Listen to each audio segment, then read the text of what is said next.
Hey, how are you?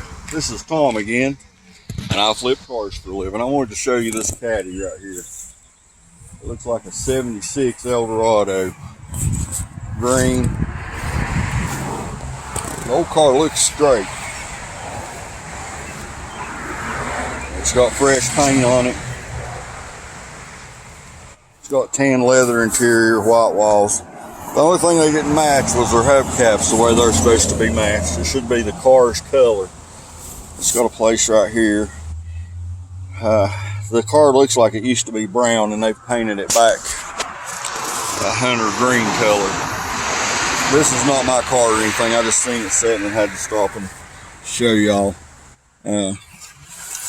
I don't deal in cars like this, but this is just a nice old caddy. It says they're asking, here, I'll put the number up there, that way if somebody's interested in it,